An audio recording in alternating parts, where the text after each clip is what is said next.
Welcome, everyone. This is Robin from the persistence.one team. And today I've invited Mikhil once more to talk about a very interesting topic, which is Cosmos restaking. So welcome, Mikhil. Thank you for being here. Hey Robin, nice to be here again. Like every other week, I'm very glad that you started chasing people to do this interview series. It's wonderful, and I think very excited to be here. I think Cosmos restaking is something that a lot of people have talked about. It's something that restaking in general is something a lot of people are excited about. Cosmos has always been at the forefront of innovation, so very happy to talk about Cosmos restaking. Yeah, absolutely. Absolutely. And it might sound a little bit repetitive, but I like to start these interviews always by asking how you are doing. Because since our last talk together with Shade Protocol last week, I think, or 2 weeks ago, Persistence has announced that they will be providing restaking in Cosmos. I saw some new integrations for SDK Atom. There was an event in Singapore. There might be an event in Dubai. Some team members announced that they will attend ETH Denver, Atom Denver, and so on. So it's pretty clear to me that persistence is not slowing down. So how are you keeping up with that? Obviously, how am I doing? I'm doing great, man. I think never felt better.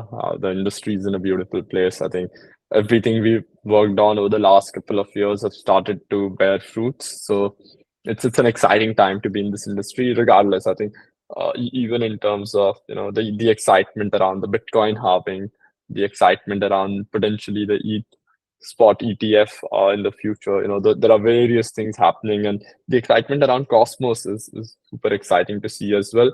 And like you said, we've had many integrations going live. Tushar and I were in Singapore last week and last week, where we hosted an event with some partners and key stakeholders in the Singapore crypto ecosystem. So it was a great event actually.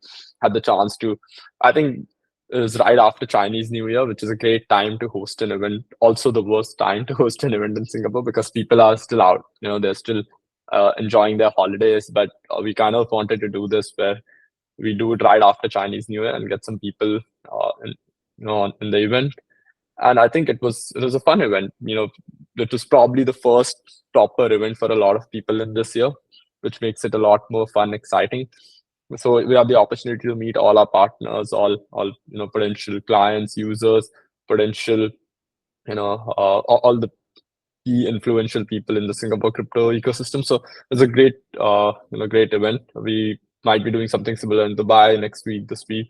I still have to figure out the time and the priorities. Obviously, there's so many things happening, like you highlighted. Bart and Yaren from the team are going to be at ETH Denver, and Atom Denver. So it's a year of exciting things.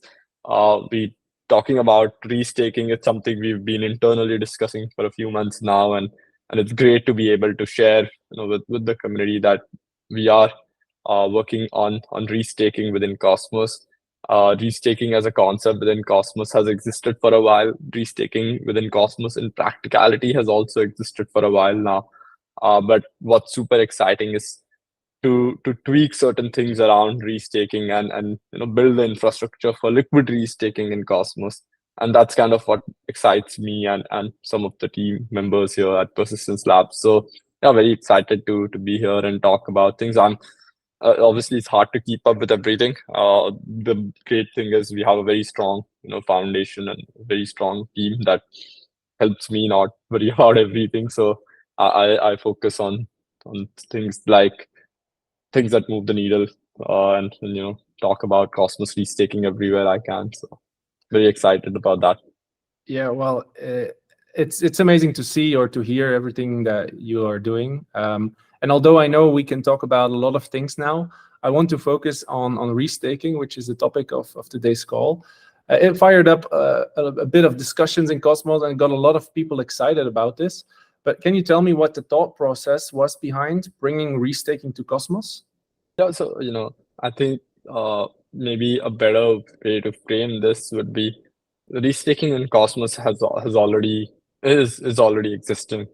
What Persistence is doing, is building the infrastructure for a proper restaking layer, which is very much similar to what we see on Ethereum. So uh, obviously restaking is quite a controversial topic. We have like some of the great researchers in Ethereum disagree with restaking as a concept, and they feel like it affects or harms the security of the Ethereum consensus layer itself, which is a is an interesting topic to discuss. But within Cosmos, restaking is has played out in various forms. We see interchain security, which is ICS, or replicated security, which is ICS version 1.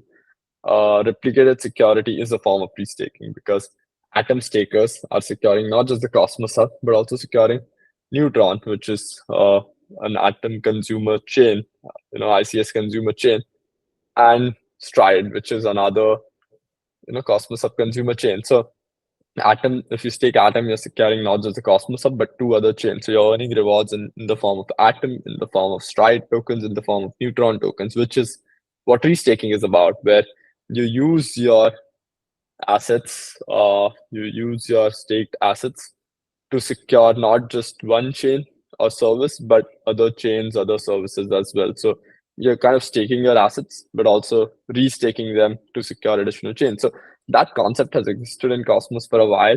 Obviously, it does not allow LSTs to be a part of restaking in the current context with ICS.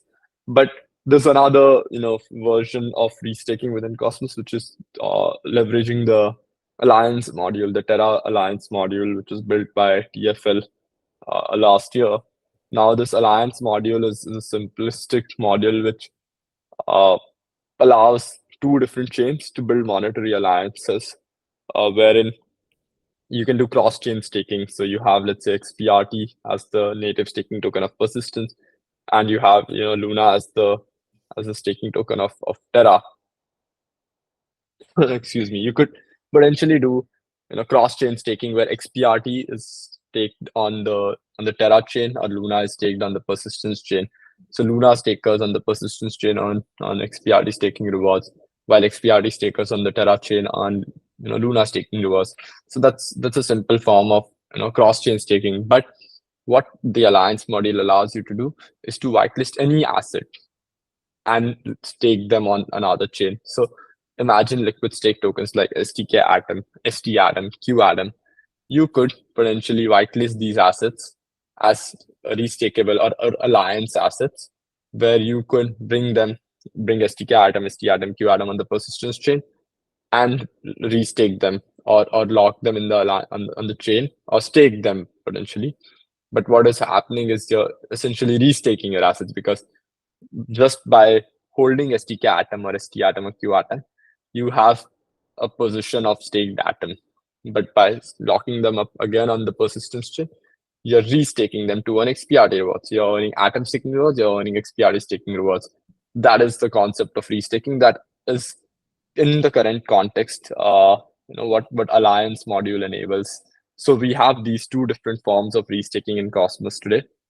We have other variations also coming in now with Ethos stake, bringing eigenlayer, building on top of eigenlayer, and bringing ETH restake security into Cosmos. So they'll be secured, Sommelier, which is a big Cosmos app chain, will be secured by ETH staked on eigenlayer via Ethos stake.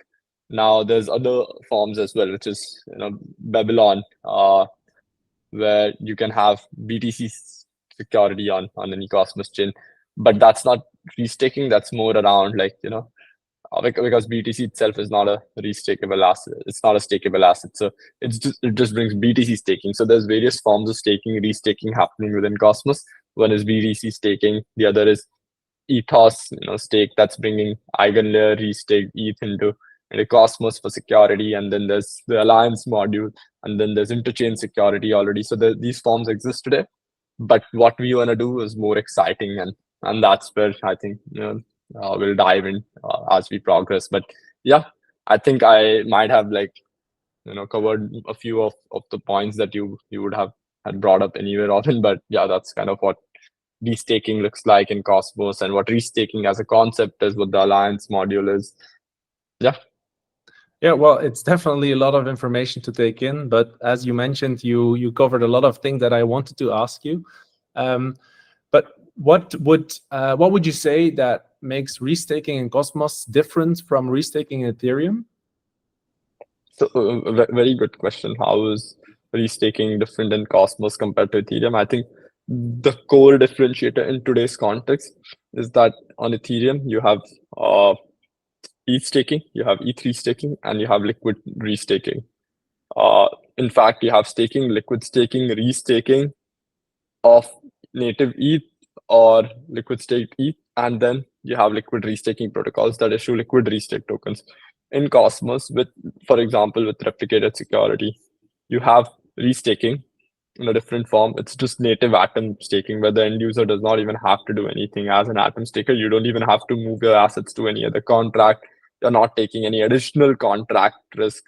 That is, that which exists on Ethereum with EigenLayer, to be honest.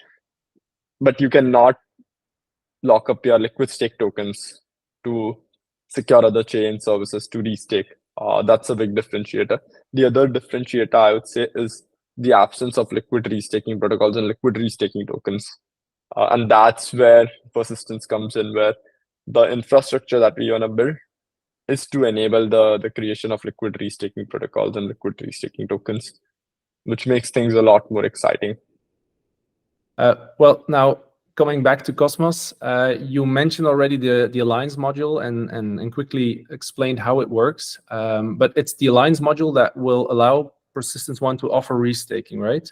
Can you just once more explain how the Alliance model exactly works, but in simple terms, maybe? In simple terms, okay. I like how you emphasize in simple terms. Let's give it a try. I think the Alliance module is a module that was built by Terraform Labs, which allows the creation of monetary alliances between two chains. Now, how is that monetary alliance created is an interesting question. What it allows you to do is for two chains, let's say if both chains enable the Alliance module, you can essentially have a few sets of assets that you can whitelist on both these chains that are not the native assets of the chain that can be stakeable. So if chain A has A asset that is the native token of this chain, and chain B has B, which is the native token of chain B, you can essentially stake B on chain A, and you can stake A on chain B. Now, what could also happen is chain A takes a certain percentage of what is deposited as asset B on chain A.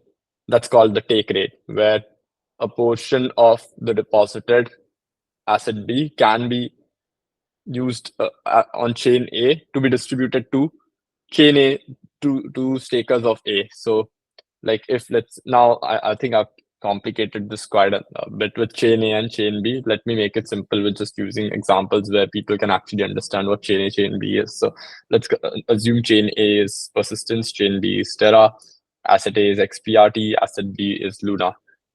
If both of these chains have the Alliance module enabled, you can essentially have Luna that is staked on the persistence chain, and you can have XPRT on the Terra chain that is stakeable. So you can cross stake assets on both these chains.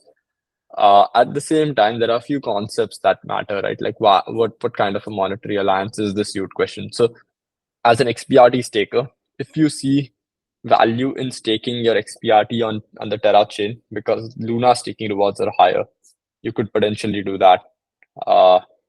Now, XPRT, when it gets accepted as or is whitelisted on the Terra chain as an alliance asset, it has a few parameters that need to be set. One is the reward weight, the other is the take rate. Those two parameters make a big difference. So same on the persistence chain side when Luna is, let's say, staked here. Now, what makes things exciting is that these two parameters actually decide a lot about what the monetary alliance looks like.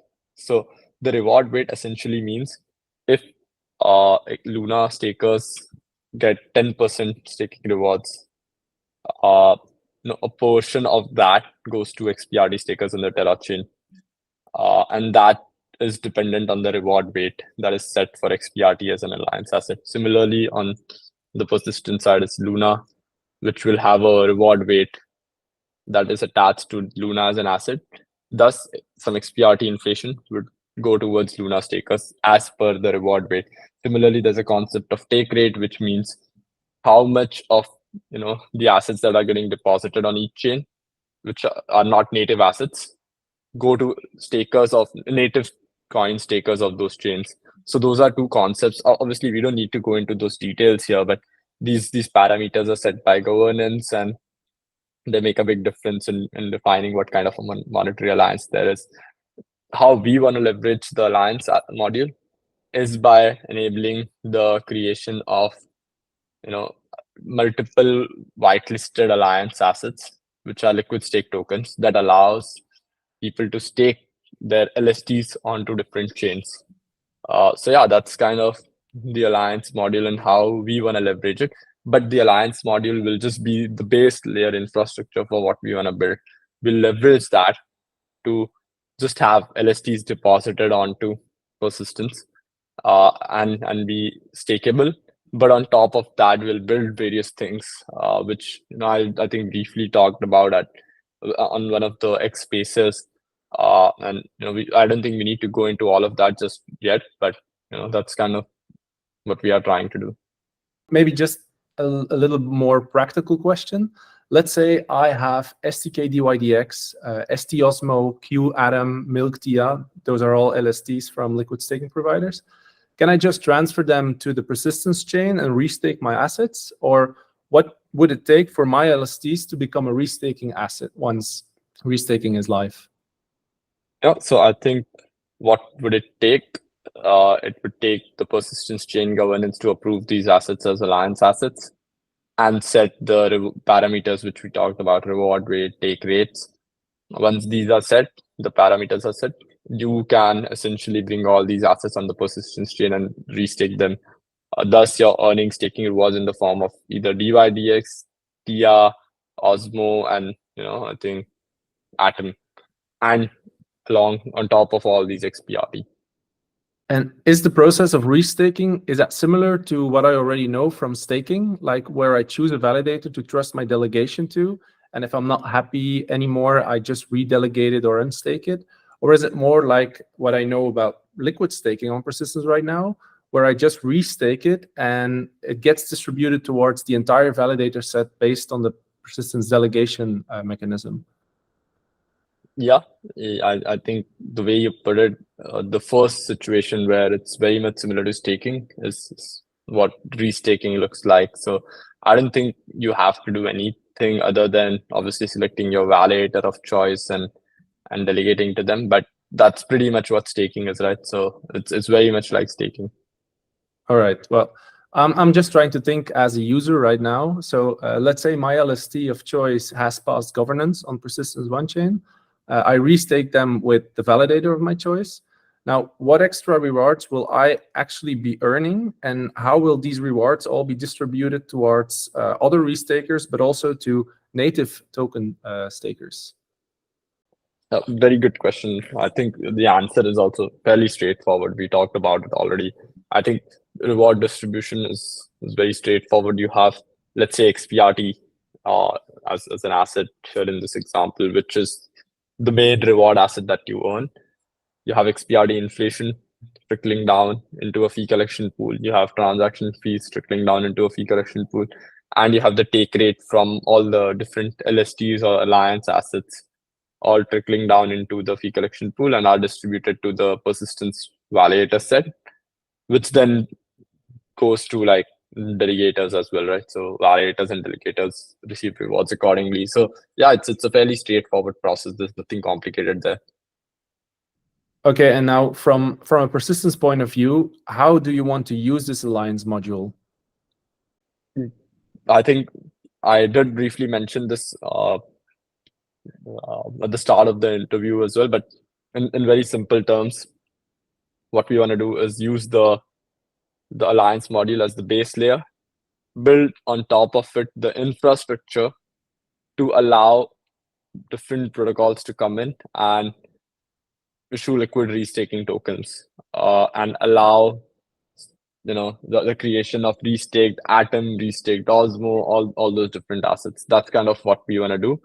Uh, to be able to do that, there'll be various things that we'll be doing, and I think there's a deep dive blog that'll soon be prepared, soon be shared or published for how we are going to do that as well. So I don't want to confuse anyone at this stage. I think I'll keep it simple. The alliance module kind of forms the base layer, base layer for building the infrastructure for liquid restaking tokens. So now you've talked about what restaking is, why you're bringing restaking to Cosmos, and how it exactly works. But what is your plan, or what is the plan for the future with this? I think future plans are fairly straightforward. The plan is to get the infrastructure for this ready. In parallel, do BD to find teams who are open to the idea of issuing liquid restake tokens for different assets, and build liquidity for those restake tokens on Dexter, on other dexes. Help these liquid restaking protocol teams to build more utility for the restake tokens. That's kind of what the plan is. In parallel, we also obviously building out the persistence.one ecosystem, wherein we have additional dApps go live on the chain. So that's something that's already in play. But alongside that, things around restaking and liquid restaking are also heating up from our side. You definitely convinced me about restaking. I might have one more question for you, and it might be the hardest one as well. When can we exactly expect this to go live on persistence.one? I would say, we wanna first we wanna go about the launch in a phased manner, where we start with one is obviously getting the alliance module enabled and the persistence chain as step 0. So that's something that you can expect in March. After that, we want to plan a test net for the restaking element. So I would say that goes live also maybe somewhere in March, early April, and then having the infrastructure built out for liquid restaking by end of April, go through a phase of security audit. So I would say Q2 as a target, early to mid Q2, and then liquid restaking protocols come in, slightly after that. So that's kind of how we are looking at the timelines. Q2, I would put it as a broader thing. Obviously, these timelines are moving targets, right? Because with tech, you never know, especially with something like this that nobody has built out. You're trying to build something innovative. It's always difficult to do so. From our perspective, we take security very, very seriously. I've talked about this everywhere I go, like, multiple audits before anything goes live. No audits in parallel as such, right? It's like serial audits. You get an audit done, you do some bug fixes, you go for another audit, you find something new, you go for bug fixes, then you feel comfortable, maybe you think about a launch. So yeah, that's kind of where we are at. I would say Q2 is a great target for me personally to get this product out. All right. Well, I think that wraps it up. I want to thank you again for your exquisite explanation about restaking and for freeing your time here. And I will definitely talk to you soon. Thank you very much, Mikhil. Thank you, Robin. Have a good day.